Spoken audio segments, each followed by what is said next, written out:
Good morning. Good morning, Jen. How's everybody doing on this lovely chilly day? Wonderful. Denise, I heard you're a couple of degrees colder than me. I think so. It certainly felt like it when I walked out the door this morning. Let's see. Calais right now, Calais, Maine. Let's see. 4. It was 3 when I walked the dog about an hour or so ago. I waited for it to warm up a little first. Oh, How's goodness. it up your way, Kristen? What's that? How's it up your way? Any colder than -5. us? Yeah. Yep. Oh, Wonderful. All right, so it looks like it's 8 o'clock. We'll go ahead and get started. I'm sure people will trickle in as we continue, John. So if you start seeing it blow up, it's because 8 o'clock's early for a lot of people. So good morning to everybody. I hope the last couple of weeks have been good to you. There's a lot going on in the state for housing. We're excited that you guys could join us this morning. My name is Kristen Henry. I am the Community Development Specialist Project Manager for NMDC. I support our senior planner with housing and affordable housing, and I'm also the Secretary of the MCDA. We are hosting the series to make sure that we're bringing all the smartest people together in the same room so that we can affect change in housing. So I'm going to throw it over to Jen for the MCDA spiel, if that's okay. so I would say not just the smartest people in the room, but the people who really know something about housing or want to learn something about housing. That's basically the audience that we have. So good morning, everyone. I'm Jen Peters, Director of Community Development for Sunrise County Economic Council. I'm the president of MCDA. So MCDA's purpose is to provide forums to increase awareness and foster communication relating to community development issues and concerns, and provide, education and training through workshops. So that's basically what we're doing here. The housing speaker series has been pretty well attended, so I'm glad that folks are interested and want to join us on this, and I will turn it on over to John. Or Kristen, I'll turn it back to you. You can introduce him. Well, hi, everybody. This is John. So, John, if you don't mind giving us a quick introduction and then take it away. Sure. Good morning, everyone. It's great to see the busybody folks at 8 o'clock, ready to go, ready to tackle things coming on this beautiful day. I'm John Egan. I work with the Genesis Fund. We're based in Brunswick. We are a community development financial institution, and that's a mouthful. It means we're a mission-oriented lender, and we also provide technical assistance and guidance, as well as some support and advocacy on policy issues. I'm on the technical assistance side of the organization, and I do workshops for community groups, municipalities, grassroots organizations, developers, builders, landowners, preservation folks, conservation folks, anybody who's interested in finding solutions for more housing in our communities, which is a critical issue across the state, whether you're at York Beach or in the Allagash. There's a shortage of housing everywhere. And so this morning I'm going to talk about just a couple of things. One is to just get some orientation around how you, as advocates for more affordable housing, and maybe you are closer to some of those solutions, can get activated and motivated to try and make something happen locally. I'm going to talk briefly about the quote unquote missing middle, because that gets a lot of airtime and there's some good reasons for that. And then very briefly at the end, I'll mention a little bit about our advocacy of how mobile home park residents can organize to form a resident-owned community. That would be a whole 2-hour workshop on its own. So I'm just going to give a few little tidbits about it, but Genesis is involved with that in a number of places. And you've probably been seeing us in some of the great news coverage of resident-owned community purchases, most recently in Brunswick and another one coming up in Bangor. So I'm just going to go through and share a few slides here, and then we can get into a conversation. And I'm hoping that this works.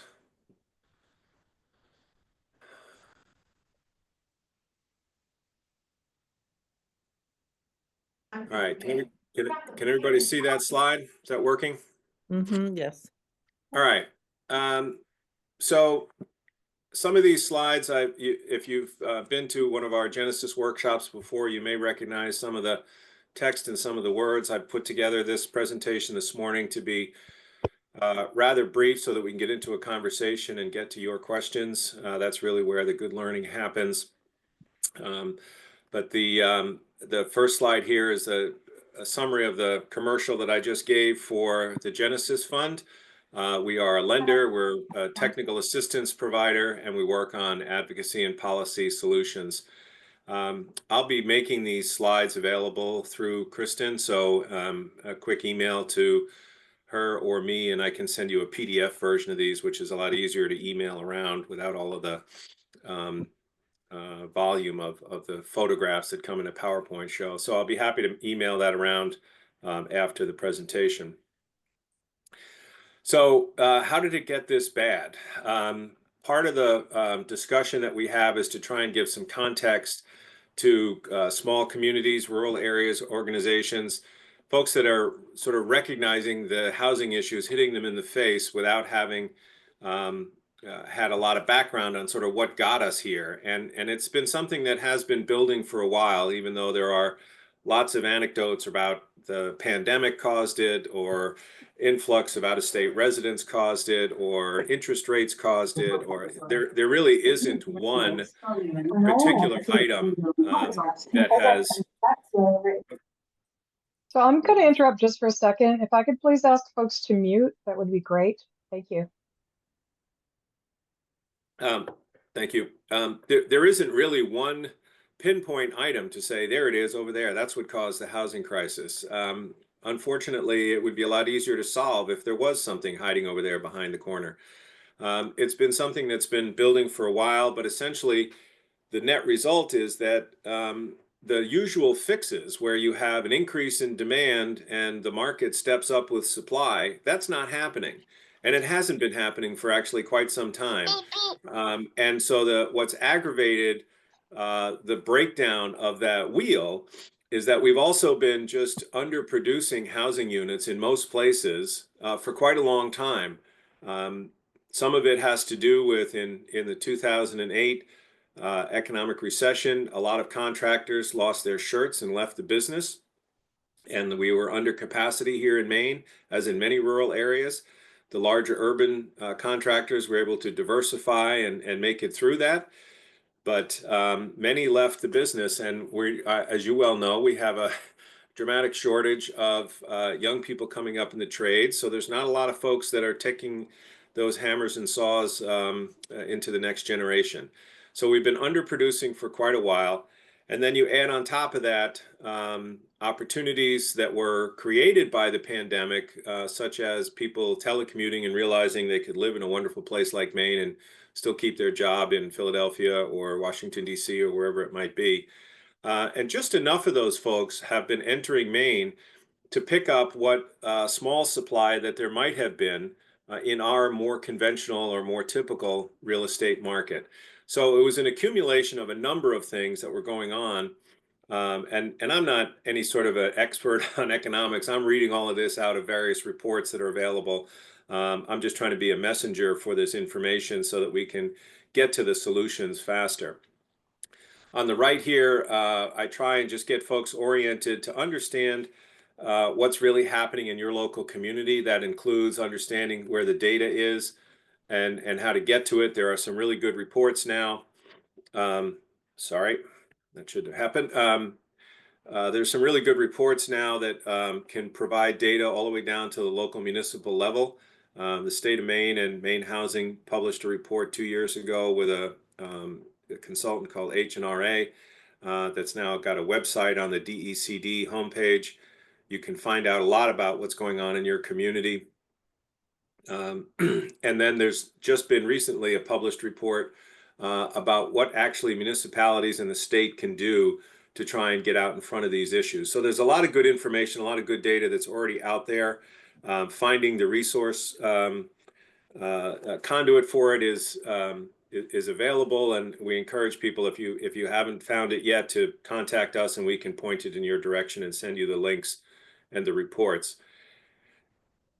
Any solution that's going to happen in rural areas, the local municipality is going to have to be a part of some of that. Of course, many small towns don't have a lot of staff. They probably don't have a whole bank full of money sitting in the vault saying, hey, let's go solve the problem. But they can do things like changing and adjusting land use ordinances, and considering that, as expensive as any housing production is going to be, whether it's for first-time apartments for young people in the workforce, or whether it's single-family homes to try and attract and retain professionals in your community, or whether you're trying to enhance your tourism market by getting people to move to your community. The old style of how we used to zone land is just out of date, and it won't work in today's market with high prices. We have to consider different ways to use our available spaces and to rethink what a center of town means in terms of diverse uses. And I also encourage folks that we may think that the solution for a housing crisis in your community is going to have to come from somebody out of town, right? If we're in a small town and nothing's happening, you'd think, well, there's nobody here that can fix this. We might have to go look somewhere else. But I encourage folks to really think about building capacity within your own community. Most towns have some capacity of builders or contractors. They may not have the ideas of how to become a developer, but we can help you put those teams together, and we can help organizations team up there and build some capacity with local contractors. And again, working with your municipality on land use issues and particular ordinance changes, you might have an opportunity to put up a project or two with a relatively recently assembled team. And the other thing that I try and stress is that housing development is real estate, and real estate requires developers. Oftentimes, a real estate developer comes with a connotation that is preceding them, and people are a little bit skeptical, and they're nervous that something bad is going to happen, or all the benefit is going to flow to them, and we're not going to get any of it, and all of those terms and euphemisms that people have. But guess what, folks? We're not getting anything built if we don't have real estate developers. So we have to work to understand their perspective. I'm not here shilling for the development community, but it's an absolute requirement element to any solution, is to have capacity for real estate development, whether you're growing it yourself or whether you're inviting someone to come into your community. And then the last thing is just really can't stress how important it is to have a good team around you. A lot of solution discussions about housing seems to focus on, at least from my perspective in listening to folks, well, we just need to find a good site and then we can go out and build something. But there's a whole lot more that has to go into understanding how that team that's going to actually build that comes together, and what they're going to need of the local community, and what they're going to need for financing, and how they're going to manage the risk that's involved in developing that project. I put this slide in almost every presentation that I do because it's something that I think that a lot of people sort of overlook sometimes, and they want to separate housing development from economic development. Whenever we're talking about dollars and cents in a community, particularly a rural community that might be struggling, there's often a really hyper focus on what can we do for economic development. And I like to really focus that housing development is economic development, and vice versa. The housing projects that might get built or might get considered in your community will bring not only the construction workers, but those residents who are now going to live in your community instead of driving away every day at 4 o'clock at the end of the day and going home someplace else. When people can live and work in their own community, they have a lot more time and a lot more interest in supporting all of the wonderful things that make our communities healthy. I've been listening to a lot of different project developers and organizations that are trying to solve things in creative ways. And I've realized that people are really, again, this is not my invention. This is just what I'm reflecting, what I hear across the state, that we're really trying to solve this issue, both from the top and the bottom. And I think that's a worthwhile analogy to really understand what what options are out there. And it's not, again, sort of like it's not one issue that caused this housing crisis. It's not really going to be one solution that's going to fix it. So solving from the top really involves figuring out how to assemble the financing and the capacity to get something done. I encourage folks to be talking with their municipalities to figure out how to use tax increment financing, or a TIF, to be able to leverage in some additional units and really solve some of the challenges with the financing. I believe a TIF. I sit on the council in my town where I live in southern Maine, and I've seen the power of TIFs. I think they're one of the most useful and powerful tools that a local municipality has.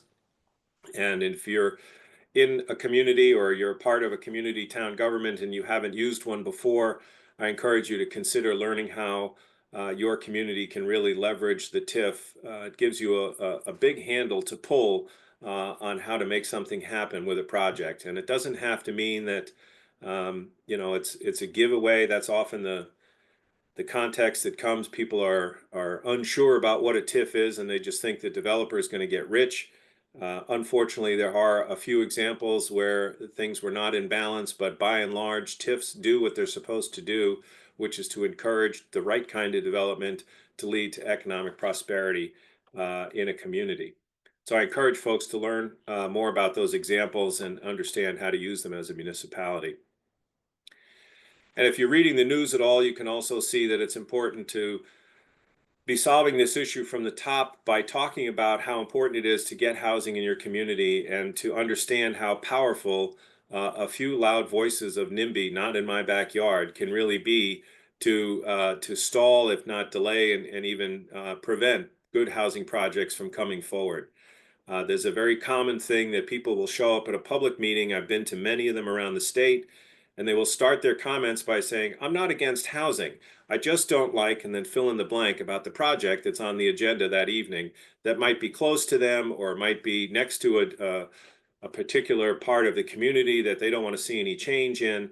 And oftentimes, it's harder to get folks to understand that some kind of project does mean change. You're going to see something built that wasn't there before. You're going to see something renovated that was a different use before. So housing production does mean change. We have to get used to that. We have to start embracing that, and we have to be communicating that to our communities and get out in front of that.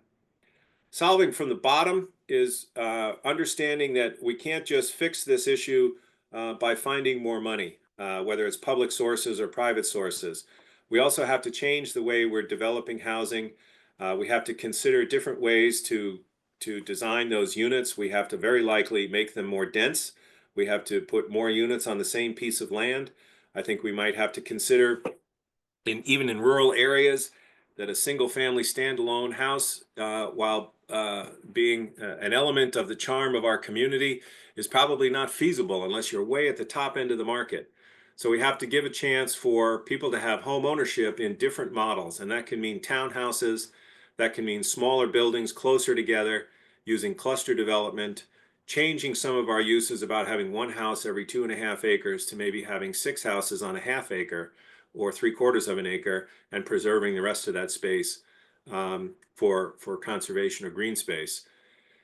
So I encourage folks to consider those ideas and warm up to them. And again, looking at pictures and seeing what other communities are doing both inside and outside of Maine is a great way to get familiar with that. One of the biggest hurdles of developing more housing in rural areas is utility infrastructure.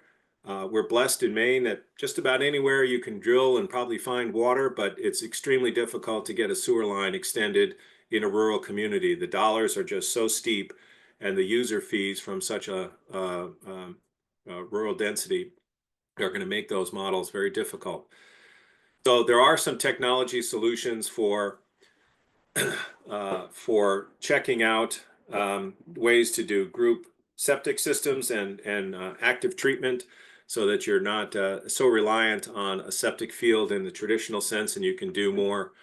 You can get more density on the site.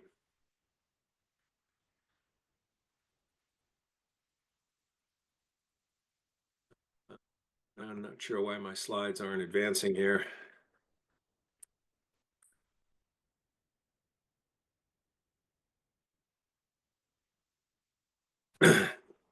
Part of the presentation that I make is for folks to understand what a developer is looking at, and really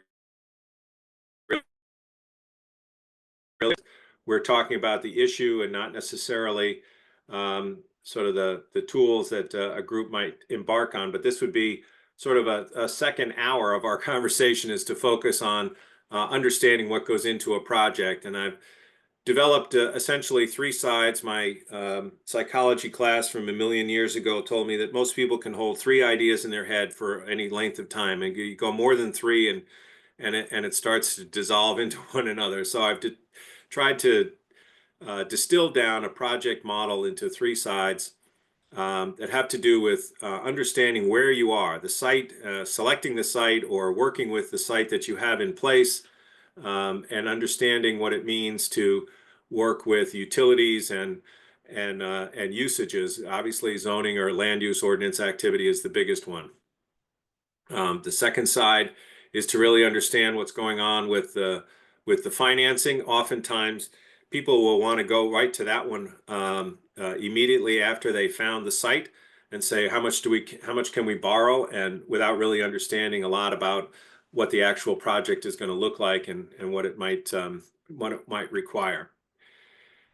One of the biggest things that a lender is going to ask about is going to be who is actually going to be taking care of things, who's going to be taking the risk, who's signing the documents. So it's really important when you're starting out, particularly if you're working with a collective group from a community, to really understand the roles that people are going to play. Something that someone taught me a long time ago is find out somebody who's really good at something, and then let them go do that.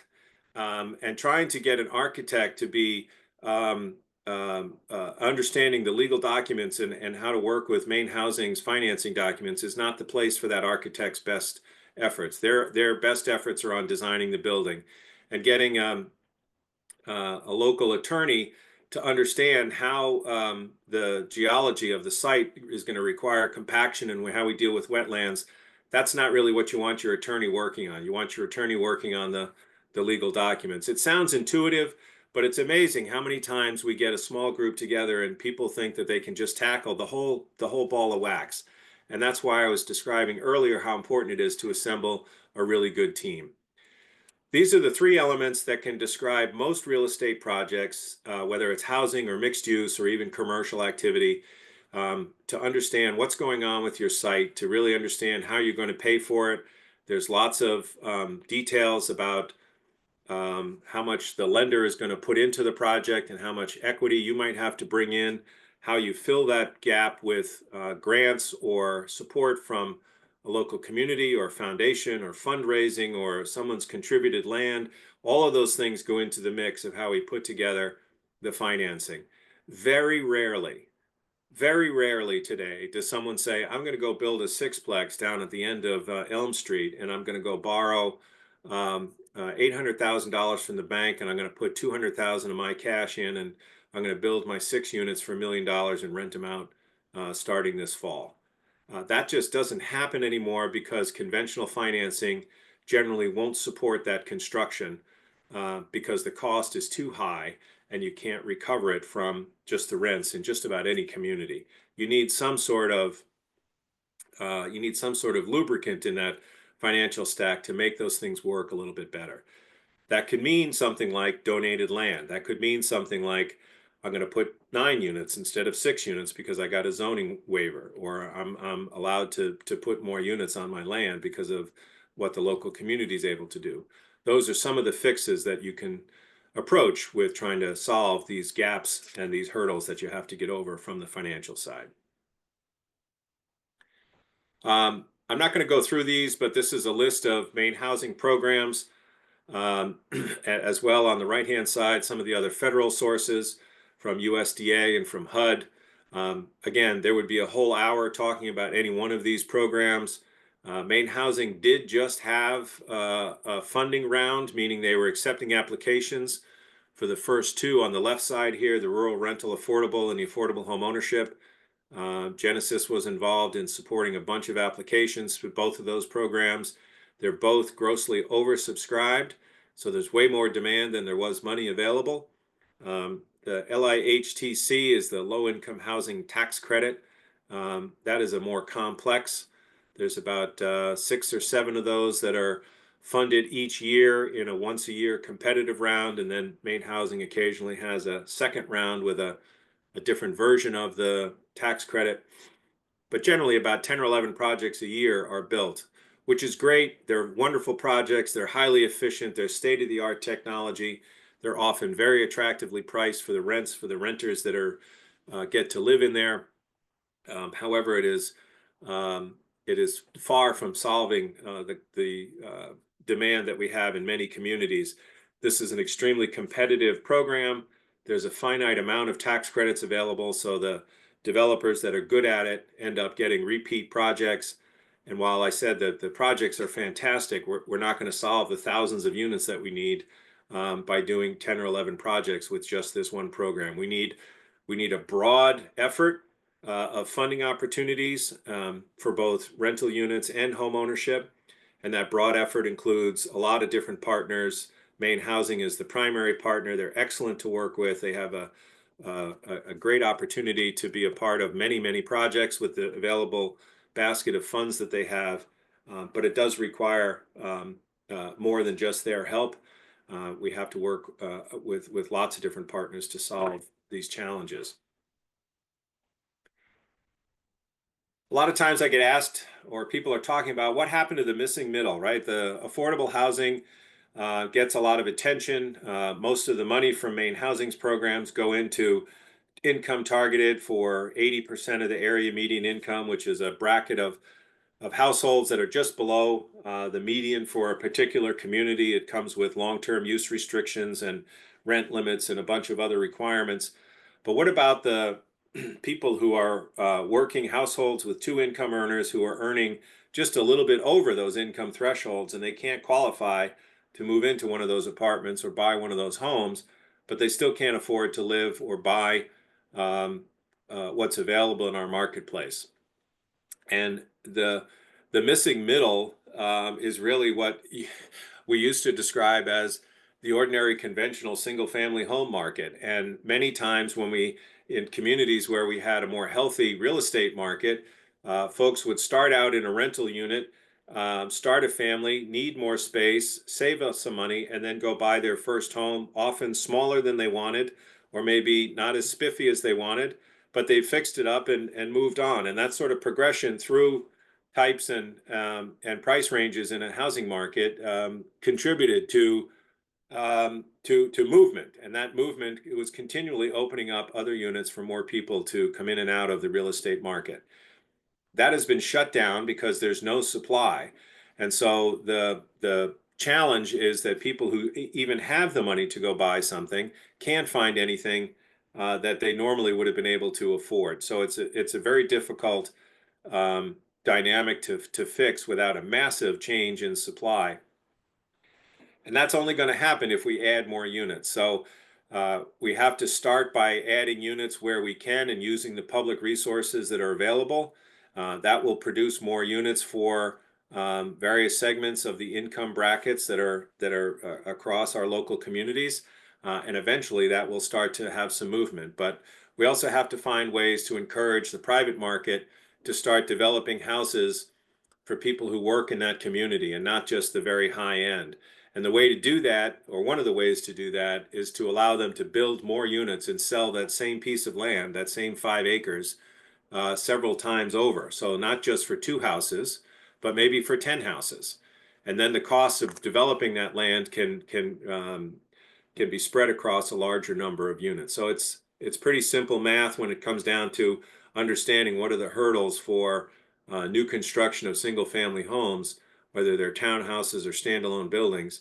We have to provide more density and more opportunities to cover those fixed costs on the overhead. This is also a place where employers are starting to realize that they're having a very difficult time attracting employees. Talk to any healthcare professionals around the state involved in planning their their healthcare system, and finding labor and finding housing for that labor is their biggest challenge. And they're now stepping up and becoming active in the local housing community to try and find a way to secure housing opportunities for their employees. That's, again, a whole different subject on employer-assisted housing and what employers can do. There are some interesting models that involve master leasing units or providing land for infrastructure to happen. So there's a number of different ways that employers can do that, and larger employers are in a place where they can have that impact because they can take that investment and spread it across a number of years and really enhance their opportunity to keep their labor force. So I want to talk briefly here at the end just about the third thing that I mentioned at the beginning, which was mobile home park residents organizing to buy their community and become a resident-owned community. Again, that would be a whole 1-hour workshop on itself. But the Genesis Fund works with a couple of other partners, including the Cooperative Development Institute as a treasured partner to help organize those residents. And it's really a multi-step process, and there's now, I think, a lot of attention and some momentum building for residents to understand what their steps are. The first one is for them to understand what's happening, which is that mobile home parks as an investment are rising in value because there's nothing but upside for continued escalation in lot rents or the space underneath your mobile home. You own the home, but the park owns the ground underneath it. And those can go up. Many mobile home owners don't have a lot of opportunities to go shopping and take their house with them. So they're kind of stuck. And they're forced to essentially just accept whatever those rent increases are coming down the line until they realize that they might have an opportunity to organize and become a cooperative and have a chance to purchase that property. It can be kind of scary for a mobile home household, particularly a lot of them are senior households, to think about, I'm going to be a part of a collective that's going to go borrow $10 million. How is that possible? But I can say that it is possible, and that there's a lot of really good support out there, and there's some building appetite for creating capital to make those things happen. Genesis is involved with a number of these things that are happening around the state. We were just recently involved with one in Brunswick, and we're currently involved with one in Bangor, where the residents are organizing to purchase the property from the park owner as an alternative to another investor, typically from out of state, maybe not even a person, maybe it's a fund that's buying up mobile home parks around the country. And the residents have a chance to purchase it and take control and take their own destiny. So there's a great opportunity there. And if you've got folks that live in mobile home communities that want to learn more about it, they can contact the Genesis Fund and we can connect them with the Cooperative Development Institute and start having discussions about how to make that happen. And that's a half hour of me spouting off with my hot air, but I'd love to get to the questions and open up a conversation. Before we go to live questions, John, we did have a few pop up in the chat. If we can address those first, if that's okay. Sure. We've got 2 questions off the top. Are there any resources for group septic, technical info resources, etc.? And a similar question about has anyone looked into group geothermal heating and cooling? So I don't know if you want to tackle those together. Yeah, the first one is I'm not an expert on wastewater management, subsurface wastewater management, but I have seen that technology. And if you go to any environmental engineering firm, they'd be able to refer you to vendors who provide that, particularly if you ask or talk to someone that's on one of Maine's islands. They've been dealing with active septic treatment and how to process a lot of water on a giant rock for a long time. So they've pioneered a lot of different technologies that are out there. And it generally involves a good engineered design. You're going to actively treat the subsurface, the wastewater, before it goes into a leaching area. Depending on the community, you may just need to beef up the capacity, and then you still can use larger chunks of land for leaching area, depending on your soil conditions. But an environmental engineer or a geotechnical engineering firm would be the best place to go for those resources. But it's out there. If you go to any of the housing fairs, there's usually one of those vendor tables there talking about that stuff. I know a little bit about geothermal heating. About 10 years ago, at a former employer, we did a project in Brunswick. It's a 15,000 square foot building that is heated with geothermal. It's a great way to not have any fuel source in terms of the BTUs for heating and cooling. The building is heated and cooled with an exchange of water that's going in and out of the ground, but it does use a lot of electricity to pump. So if you can combine geothermal with a solar array to where you can get that your own generation of electricity to run that, then that can really start to make a difference. But it really does need scale. Geothermal involves a lot of controls and pumps, and not to mention the wells. But it can really have a long-term savings because there's no fuel. You're just taking the heat in and out of the earth. It's pretty spectacular technology. Two more questions in the chat. Why just mobile home parks? Is it just easier than working with groups to create co-op housing projects? I think mobile home parks are sort of the obvious initial source because it's already established where there's separation between the home that the resident is in control of and owns and the ground, which is owned by somebody else. That's already been created. That separation has already been there from the beginning. And the opportunity is for the residents to then take control of the ground underneath them, rather than going through a subdivision process and having everybody have to purchase that ground. They collectively buy the ground underneath them. The challenge is that cooperative loans are still relatively new. There's not a convenient secondary market. There is something called the National Cooperative Bank, which will work with cooperatives, whether it's a mobile home cooperative or a building cooperative. But generally, the financing is a little harder to find. It's a little more conservative, and so you often need some sort of a grant or subsidy source in there to make it work. The other challenge is that almost all of the mobile home parks that are going to consider this are still going to see a lot rent increase because they have to go borrow the money and they have to be able to pay that money with their own rents. But if you think about it, you're investing in your own home.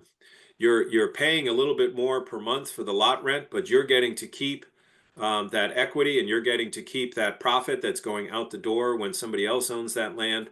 And so that's the message that eventually the residents in the community start to understand, and that's what leads them to organize and take control of their park.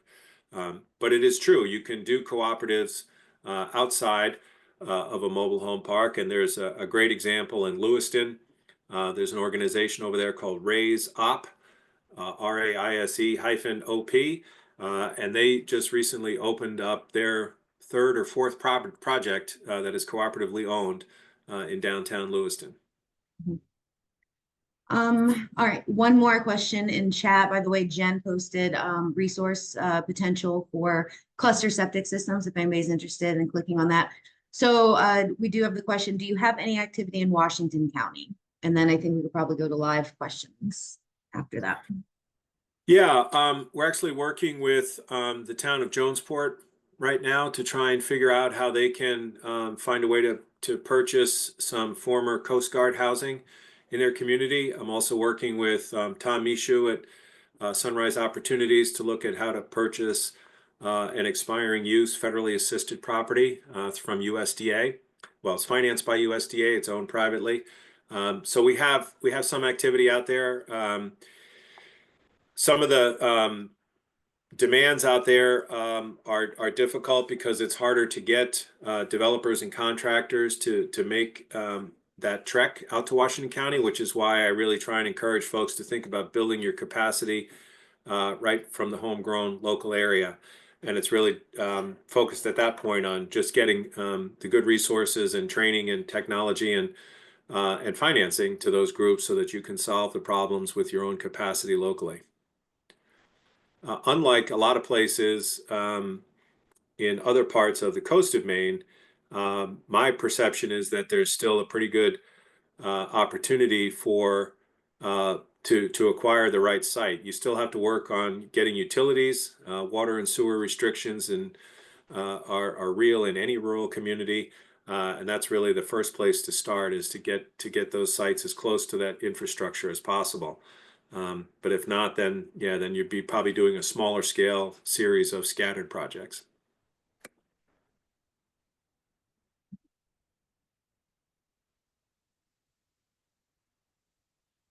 All right, do we, what questions do we have for John?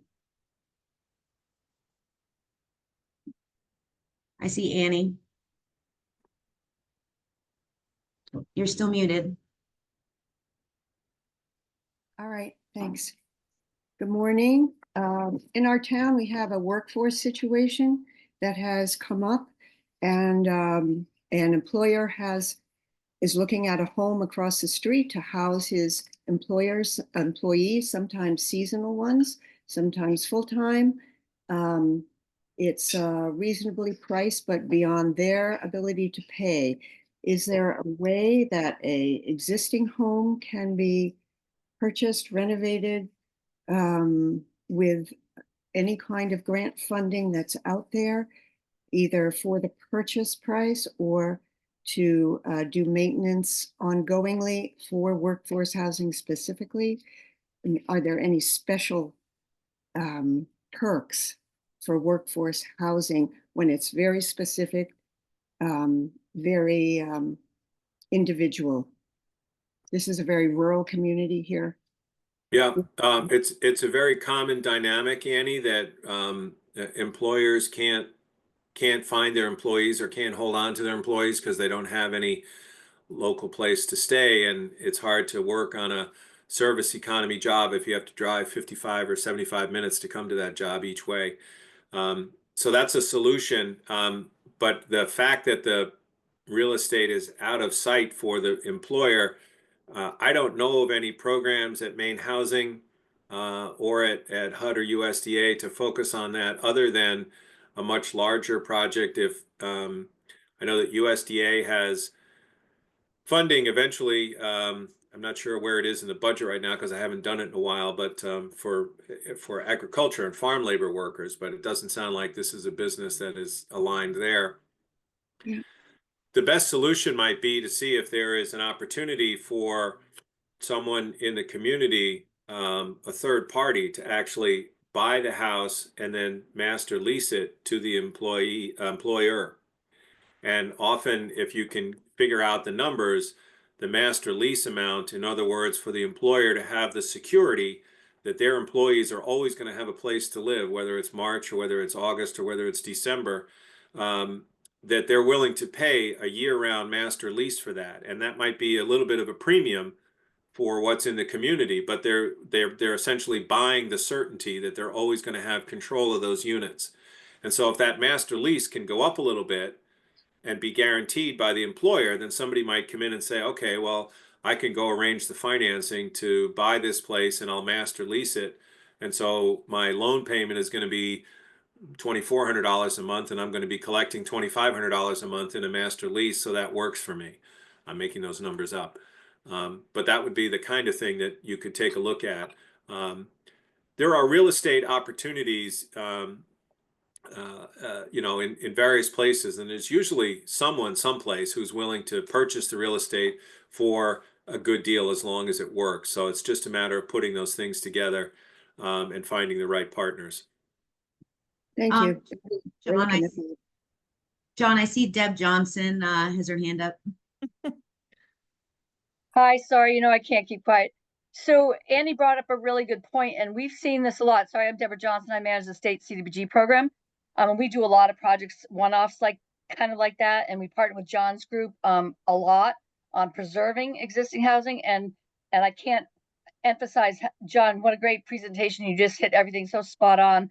The importance of, can you imagine if a 40 or 50 unit mobile home park all of a sudden displaces those people and they are suddenly looking for housing in your community, how the situation would be exacerbated. So great work there. And so the one thing that I want to point out, and this is like it's always the death spiral.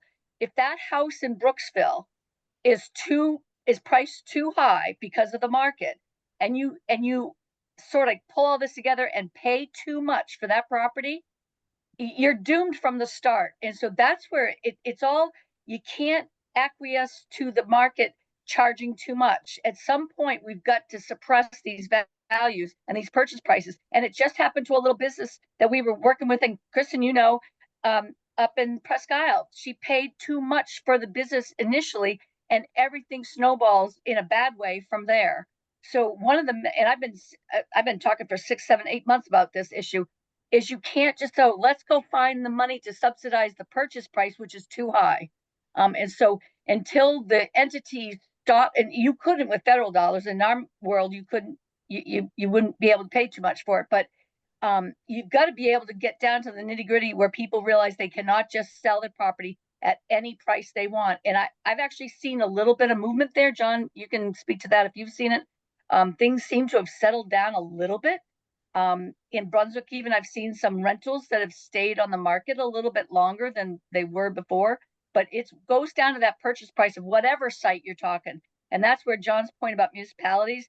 And I would encourage you, if anybody hasn't looked at what Madison did, the town of Madison had some town-owned property, and they put up these, I think they're modular structures for housing, very small little units. Not everything's a 30, 40 unit project.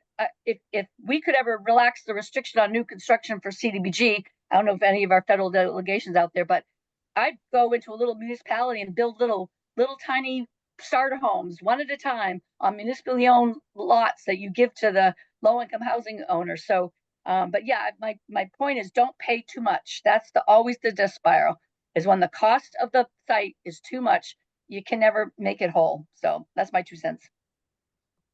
Speaking on behalf of Madison, I appreciate that. Thank you. And I'll just add that if any of you are working with a municipality, or if you have connection with a county government, Deb Johnson is your best friend. Deb Johnson is the best employee in the state of Maine, focusing on housing issues, hands down, and has been for decades. So I wish we could all just clap for the work that Deb Johnson does at DECD. Fabulous resource to have. Thank you, Deb. I don't see a blush icon, sorry. Thank you, that was very kind, John. David Zackow, Town of Brooksville. I'm on the Budget Advisory Committee. Annie, could you mute? And you'll have to turn off the sound. I'd like some information about tax increment financing. Some resources, we're not familiar with it. And it seems like it could be a very powerful tool to build out some housing on town land. And the other question I would have is, are there any examples of multi-town tax increment financing where you leverage a number of towns together, say on the peninsula, to develop that? I'll answer the second question first, David. I'm not aware of how multiple communities could leverage together. Deb's team at DECD would be no, not Deb's direct team, but the folks at DECD would be able to help with that. There's now a Office of Community Affairs, which is supposed to be a direct state resource for municipalities to solve these challenges. They just hired their staff a couple of weeks ago, right before the holidays. So they're just emerging. So I'm not sure if you can do that. There are particular state rules around municipalities using TIF districts. I suppose it's possible. I just don't know. To answer your first question, I'd be happy to provide a follow-up phone call to describe how TIFs work and how to go about the process and connect you to those folks at DECD to start that conversation. And you can get my contact information from Kristen, or when you get the slides, that's all at the my information is at the last slide. Be happy to work with you. Thank you very much.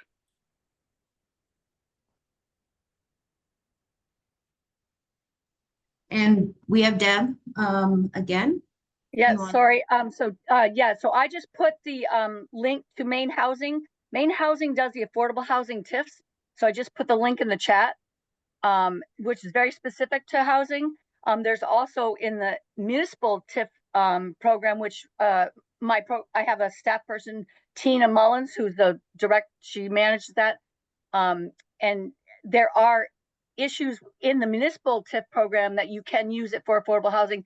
They're a little bit more constrained.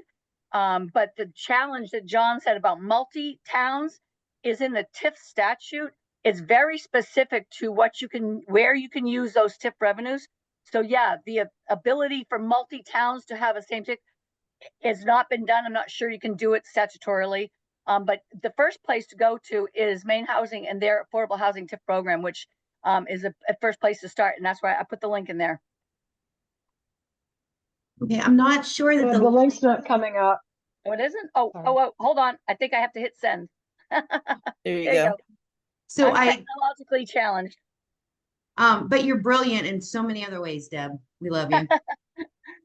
So I believe that John may have to jump off here pretty soon. Do you have any closing remarks, John, before you head But out? just thank you all for the time and your interest this morning. And it's not uncommon at all for us to have a lot of follow-up emails and conversations with folks, kind of just scratching some of these solutions on the surface. And that's what the team at Genesis is intended to do. We're supported by a contract from Maine Housing to provide this kind of technical assistance around the state.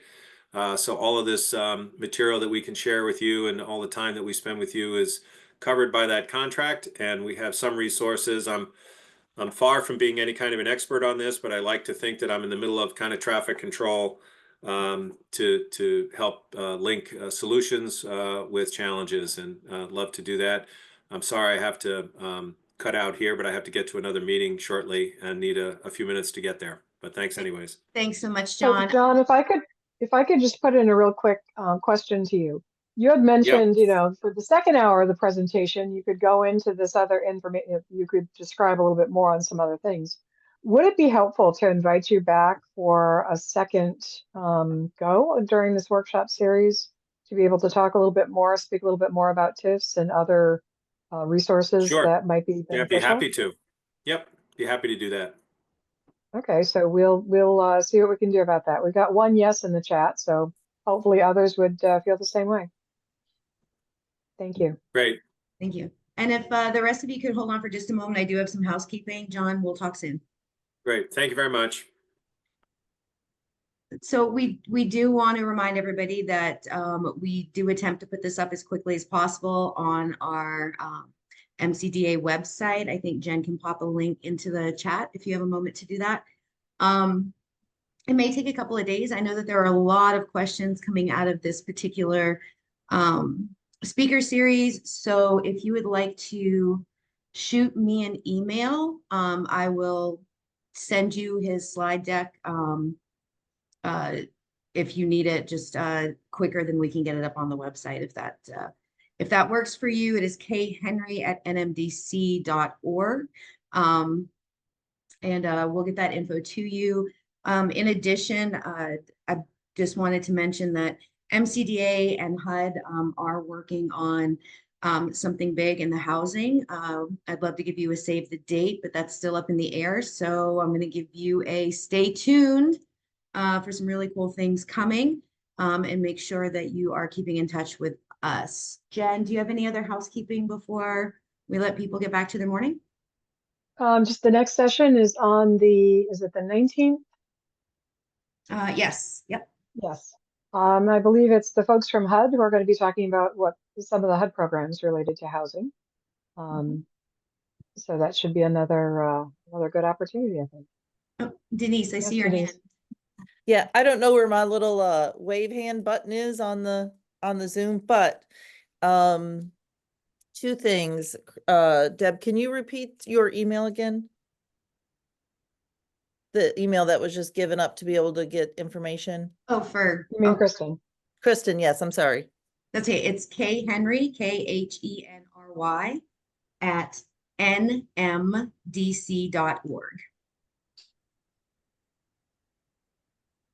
Okay, Henry, okay. HENREY. Is that No what E at the end. No, just HENRY. Mhm. And I guess I could put that in the chat. That would make sense. Thank you. And on the 19th, that is a one that I want to participate in. Unfortunately, I won't be able to. Will there be a link sent out to be able to view that at a later time? Oh, All of the recordings are going up on the link that I put in, that is mcda.org/training of dash events. Okay, All of the recordings are being linked to that site. So Great. if you just kind of, keep that link in mind, you can go right up and find it afterwards. Thank you, Jen. Sure. all right. So if we don't have anything else, we appreciate everybody's attendance. We look forward to seeing you again on the 19th for Jen and Gary's HUD discussion, and stay connected For with us. Jen, not me. Yeah, not MCDA Jen, HUD Jen. All right, bye everybody. Thanks, Have a great everyone. Bye-bye. Thank you.